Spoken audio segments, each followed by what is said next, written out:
today, I think the speed of change must accelerate. There's all the assets in the world to do that. It's not like, the technology is not there, or the money's not there, or the customers are not there. No, that's not true. It's all about you and your capacity to innovate. All about you, the team that you have, your willingness to embark on transformations and innovation.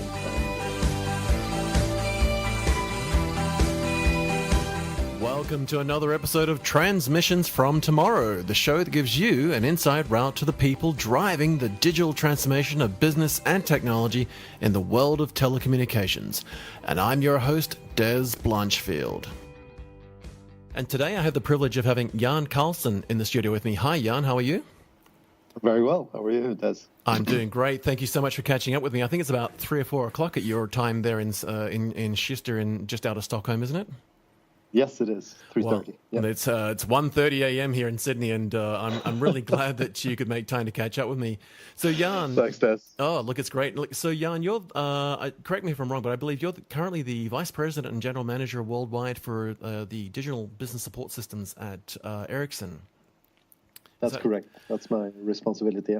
So, could you, for folk who don't know you yet and who are about to get to know you, could you maybe give us a quick couple of minute intro into yourself and the role that you currently have, and maybe just a quick overview of what business support systems are inside Ericsson? Absolutely. So my name is Jan Karlsson. I've been with Ericsson for a little bit more than 3 years. My first role was in Latin America, and I moved to this role in February 2017, and I'm heading up BSS globally, which includes product management, R&D, services, basically end-to-end responsibility for BSS. That's it. It's a pretty enormous role. I remember, and I had the privilege to, for folk who don't know, I had the privilege of meeting you in person a couple of weeks ago in Chester. We had an all-access kind of backstage pass, if you like, to your Ericsson studio, and it was fantastic to meet in person. And we actually did a short video interview, and through that, I was constantly surprised by the breadth and depth of kind of what you've taken on. It's quite a heady challenge, really, isn't it? I guess the scale of what you've undertaken in general as BSS. Absolutely. If you take BSS, what is BSS? BSS stands for Business Support Systems, and it's the IT systems, or part of the IT systems in a telco, in an operator environment. And you could say, how important is this? Well, it's pretty fundamental, because without these systems, operators don't activate new subscribers. Without these systems, operators don't charge for services. Without these systems, operators cannot launch new services. So it's you could say radio is important and core is important. Of course it is. It's what carries these services. But without these BSS systems, you can't provision them and activate new subscribers. So that's important in itself. But these telcos are under an increasing pressure. They've been under pressure for quite some time, and the pressure keeps increasing in terms of becoming more agile, more cost efficient, and a fundamental recipe to reach to that cost efficiency and agility are these BSS systems. So we are kept on our toes to keep innovating, helping these operators in their transformation to more agility. And of course, we're doing that in head-on competition against the best out there. So yes, it's sometimes you ask yourself, what's the why? Why am I doing this? Well, if we're successful, we're helping telcos becoming more agile, which is a pretty important objective, I would say. I think it's critical. You had a great line that I took note of when I got on the plane and listened to our video the other day on the way back to Sydney. And you specifically said that essentially BSS is a system that makes monetization possible. And I think, as you said, whether it's the network, the radio network, the core network, you've got to have that part to actually do the carriage and have the infrastructure in place. But at the end of the day, if you can't onboard clients and if you can't monitor and log kind of their usage and calls and data, then nobody gets paid, right? And you can't run the former. Now, the other interesting thing was, and I'd love to get some insight in what this actually looks like. I mean, you're going through a significant digital transformation inside as an organization yourselves across Ericsson, as well as juggling that challenge of helping your business partners and customers go through that. What does it even look like? If you were to take a quick glance in a day in Jan Karlsson's life, what's the balance between the transition internally from, I guess, a company with a pedigree of something like 140 years. I think Ericsson was founded in like 1891 from memory. I mean, there's 140 years of history there, and people know how to do things. What does it look like to sort of face the day where part of the organization's got a long pedigree of various business and technology capabilities, but the other part of the business that you're within also wants to kind of shake off a lot of those shackles and kind of rewrite the rule book? How do you juggle that challenge? I mean, it must just be a phenomenal undertaking. It's a super good question. I think before joining Ericsson, I was CEO of a software company, a small company originally, and then grew to something bigger.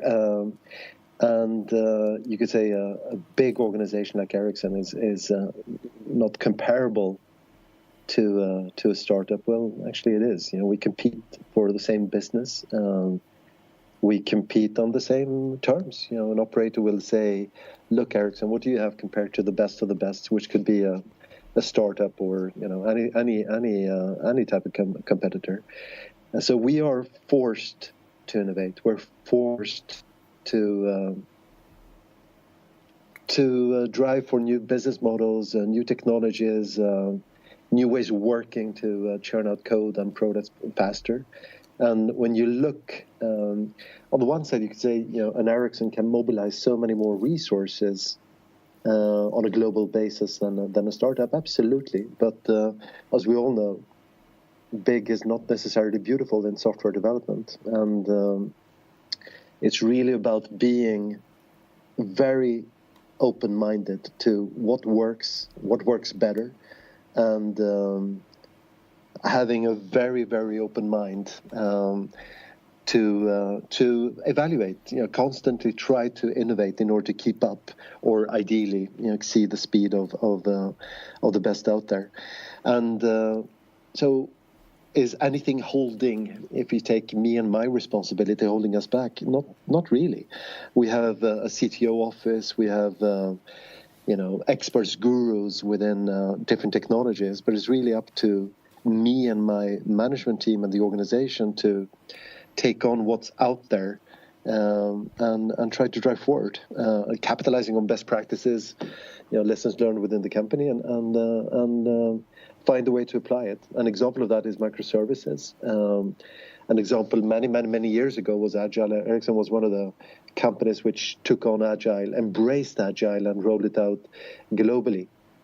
This is many years ago. But now what's happening is the same with microservices. How do we do this in the best way? So back to your question, I think we compete, based on the same terms and conditions as anybody else, and it'd be horrible if we became laggards in adopting new technology, became conformists and say, well, it's worked 10 years ago, let's keep working the same way. That cannot work. And the injection of people that comes from outside, in combination with people with a lot of experience of ways of working in Ericsson, I think is a pretty good mix. I'm super happy to be here, and I'm super happy to see the freedom that and responsibility that comes with that, of course, that we have at applying innovative technologies and doing whatever we can with the resources that are allocated to us. It's definitely going to be exciting to jump out of bed and go to work every day. I can't imagine what that's like. But what's the fit between how much you take on internally as Ericsson and yourselves within BSS, and how much you I guess collaborate with others? I mean, there's the number of things we saw when we had this wonderful tour behind the scenes, as were in the Ericsson studio, and we had some great insights around what's happening within cloud and the adoption of things like OpenStack and just cloud thinking, the challenges of getting a cloud platform to go from sort of a traditional 3 nines cloud design patterns to 5 and 6 nines and the telco requirement. There's probably, there must be a juggle between how much you take on yourselves and are either able to or desire to take on versus adopting other technologies, whether it's just open source and adoption. I know talking to one of your associates, Matt, the other day, and he was talking about working closely as a code committer and a design partner in the OpenStack community, bringing in a whole bunch of things. As you said, with microservices, a lot of things were being instantiated with a sort of a zero touch, so that as triggers were being either activated or kicked off from a microservice or something being monitored, things were instantiating by themselves. What does that juggle look like with how much you need to take on yourselves versus how much you can collaborate with external projects and just leverage those? I think we can leverage a lot, and I think as a developer, am I interested in working with open source? You bet. Am I willing to contribute to open source? You bet. So the fact that we embrace that, we say, look, we're going to shift from one database, a commercial database, to Cassandra. And by the way, we're going to evaluate that against MongoDB and other alternatives. Compared to working with traditional commercial database technologies, is something that people just love, so our capability to work with them is very big. Our willingness to do that, and the reaction from the developer community or the developers within the companies is just fantastic. So, if anything, I would say less commercial partners and much more open source. That's the general trend, including us contributing to the open source communities. If you take Cassandra, we are a big contributor. We're using Cassandra. We're probably one of the ones that use Cassandra to the utmost in terms of carrier grade, those 5 nines or 6 nines that you're talking about, low latency, real time carrier grade requirements is 100% what we're doing. The other angle is working with other 3PPs, third-party vendors, software vendors that are complementing our offering. And we have, again, there are great references. We integrated Oracle's CRM recently in a project which went live in Chile.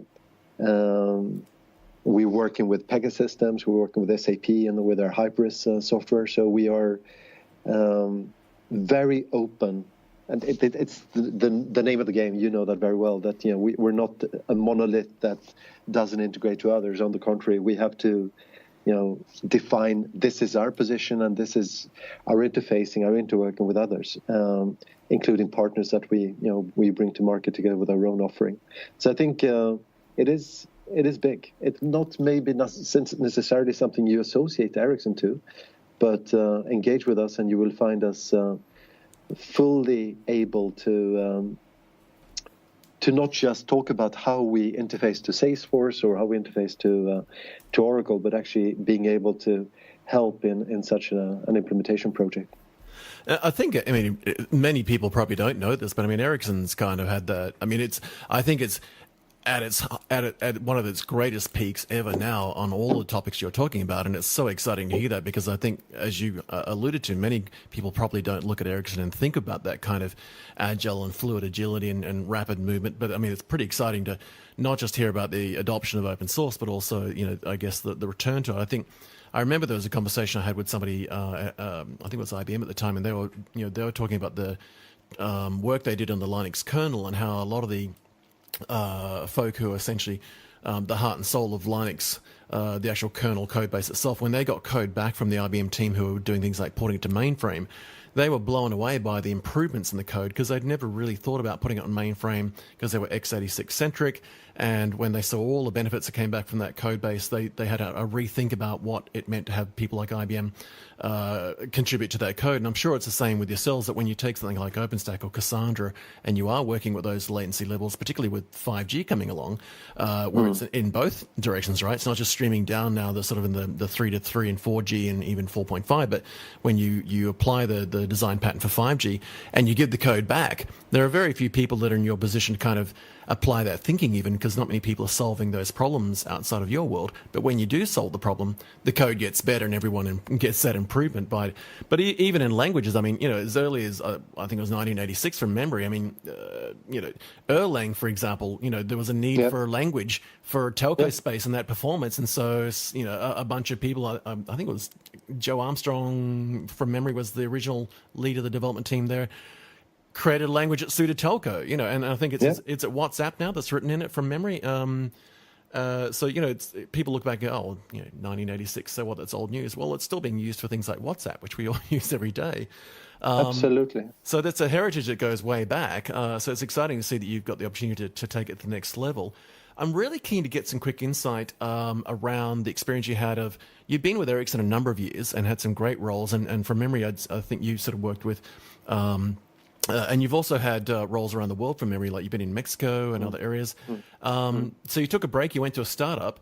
Could you give us some insight into what that journey was like, to sort of take a break, go and get some fresh air, get some new insights, get your arms around the startup culture, and then bring it back? What was that journey like? I think it's a super good question. So it's I spent 10 years in Ericsson in various roles, product management. I got my first line management job when I was 29, and ended up with an account management role. These were the .com days, and when you are in a big company like that and you see the whole .com phenomenon happening. With the headhunters calling you and so on, I decided to jump ship and go to a startup. That company got acquired by Nortel, so I ended up in Nortel for a year and a half, and then I got the opportunity to be CEO of another software company, which was founded by people I knew, and that is probably one of the best decisions I've ever taken. Jumping ship from Ericsson to a startup, I think, was a good decision. This one was just, fantastic. And why is it fantastic? Because I got to join an adventure where we created basically something from nothing. The brains were there, the fellowship was there, if you want, the willingness to risk, the willingness to really roll up our sleeves and go for it. And it was super tougher than anything I've ever done before. Anything. True, we had no revenue, we had practically no customers, but so you could say, the roles I had in Ericsson before that with big budgets, big teams, would have been more difficult. But this was one of the toughest things I've ever done, and I'm super proud of the success that we built with that company. So I was CEO of that company for 11 years, and we took it from nothing to 300 customers across telco and other verticals, gaming, high tech with customers like Adobe, transport, etc. And developed new business models combining direct sales with sales through partners. If it sounds crazy, but if you haven't tasted the startup world, you should at least once in your lifetime, and see how difficult, how challenging, how inspiring it is. Many of these, I think you and I realize, everybody realizes, is tough. Many of them fail. I was part of a successful one, but just trying it out is something that is really worthwhile. So I stayed there for too long. After 11 years, we decided that we should let somebody else take over. So the COO of the company who had started the year before was going to take over the reins. I spent roughly 6 months after leaving that company and joining Ericsson and joining boards, investing in a few companies. And then an opportunity came up where Ericsson, somebody I knew, said, Jan, we have a mission for you. You have 3 years to double the revenue of these business lines in a region.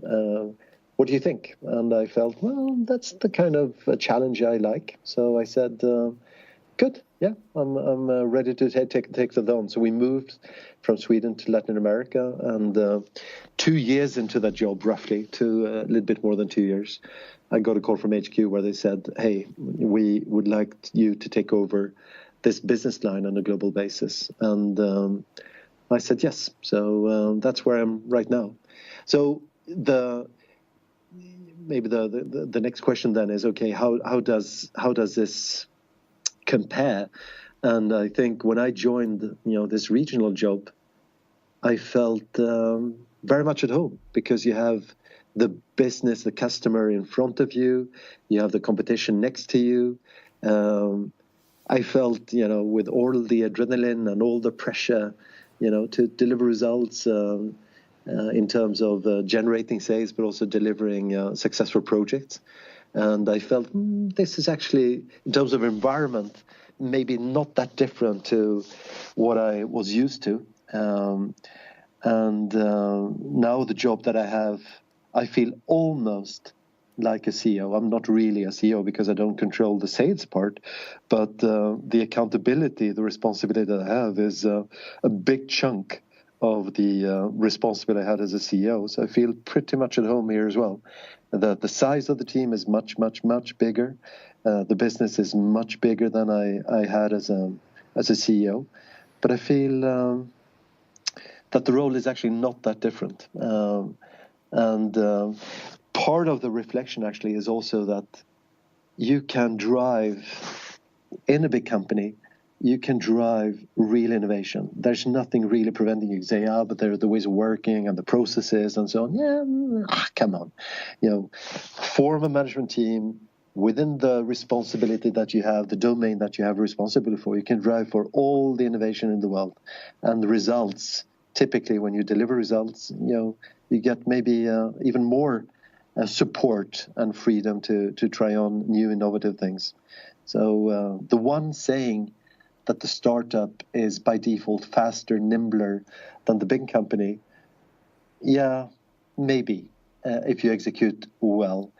But the big company can also be quite nimble, innovative. It's really based on or dependent on the people in charge and people that have been put in place with those responsibilities and the attitude that they're taking, rolling up our sleeves and let us look at whatever we can do, including breaking some rules like a startup would do.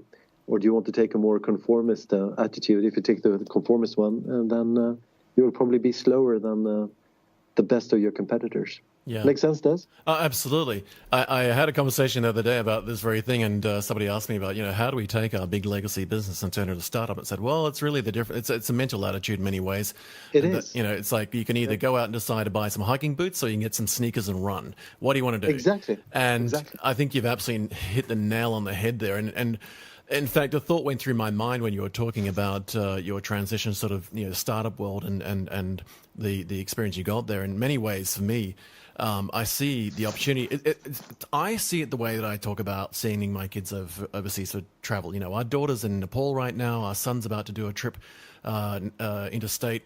And from a very early age, we started sending our kids around. They traveled with us, but we also sent them traveling out to visit, in-laws and grandparents. And every time they'd come back from a trip, they'd be more grown up, more worldly. And I think it's almost like going and getting a black belt as a ninja. You can't really get the black belt until you actually get into battle. And startup world, you've got to, as you said, you've got to put it all on the line. You've got to take some risks. And sometimes there is blood on the floor, but you pick yourself up, dust yourself off and do it again. I'm really keen. Absolutely. I'm really keen to get you to do something for me. I love doing this with my guests, and I know I did forewarn you. So I'd love to hand you a virtual crystal ball and get you to gaze into it for a few minutes. And I'm really keen to sort of get your insights on some of the biggest challenges and disruptions that you're kind of meeting now, and what they would look like in the next 12 to 18 months, and maybe even just some big ideas and trends that you see coming over the horizon in the next year and a half or so, both I guess for you personally and professionally, and also what the business support systems group are doing within Ericsson. Where do you see us in a year and a half or year to year and a half time? I think that's very, very short term, and you could say in the startup world, it's the next week, the next month that counts. But if I have a crystal ball, I'd like to gaze a little bit further.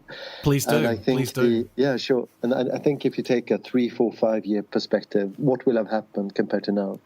I think a few, maybe not all, for sure not all, but a few successful telcos will have capitalized on technology which is available. They will have decided to take some bold moves in terms of transforming that business. Say, actually, this is not going to take us, to where we need to be. We are going to embark on a transformation, on an adventure where we try these new business models, we try these technologies, and with probably different setups as well. And they will actually have, we talked about this, the big organization versus the small organization. I think that a few of these will have been able to transform into a nimbler shape, a more agile shape, where they will be able to innovate instead of copying somebody else's business model, saying, actually, this is something that we've found out, and it's actually working very, very well. And a few probably will look at them admiringly and said, I wish I had done the same.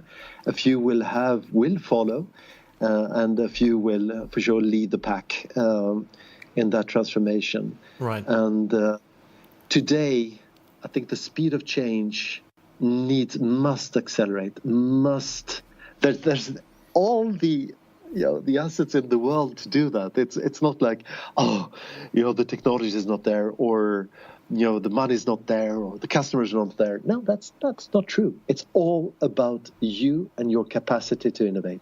It's all about you, the team that you have, your willingness to embark on transformations and innovation. And so will it happen in the next 12 months? Yeah, for some divisions, maybe in these telcos. But in the next 3-5 years, I think quite a few will have capitalized again on technology, which is a combination of IT technology, like Cassandra, our revenue manager, BSS technology, 5G as an enabling technology, all real time, super low, latency, very high transmission, very high speeds, I'm sure that I'm maybe a born optimist, but I'm sure that a few will have succeeded, maybe even in a 24, 36-month period, not transforming the complete company, but definitely taking a few successful steps in the right direction. So that's from a kind of industry, Ericsson, telco perspective. From me, I wish I'm contributing to that innovation transformation, ideally in Ericsson, maybe somewhere else. But I think this the beauty with software, and you know that given that you code yourself, the power that is there, the capability that you have at your hands, especially as more and more assets are available open source, it's just mind-boggling. It's just unbelievable. And it's really up to us. Just look in the mirror and decide, how much am I going to embark on? How bold will I be in my vision in that, towards transformation compared to where I am right now? It is a very exciting time. It kind of reminds me of the era that a couple of generations ago, people thought about putting man on the moon. When we think about, and I have a lot of people complaining at me. They're like, "Oh, it's just so exhausting," because I often describe this whole transformation as like a running race, a sprint. And the problem we've got is you're having to sprint in multiple lanes all at the same time. It is possible to consider it as an exhausting challenge by the time you think of, just the obvious ones like cloud and big data and analytics and IoT and AI and machine learning, etc. And then you throw in sort of 5G and cyber risk and smart cities and autonomous vehicles and blockchain, and people just, they start getting breathless. But I think you're absolutely right. It's I think earlier on this now you just said there's a mindset, there's an approach.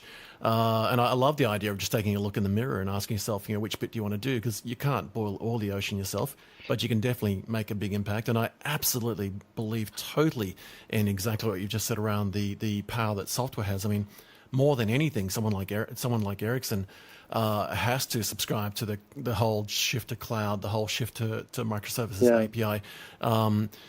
Just the whole network function virtualization component. You just couldn't physically build networks and instantiate environments fast enough physically. It would take I think Matt said it took like 8 or 9 months to roll out new capabilities before. Now you're doing it 8 or 9 minutes, and that's just an order of magnitude so much faster. Just to quickly wrap up. If there's just one thing that I learned from the startup days is focus. Right. Focus. Don't try to develop, if you're not in the database business, don't try to develop a new database. Don't try to develop, like you said, a new language. Don't try. Pick your space. Capitalize on these assets that are available.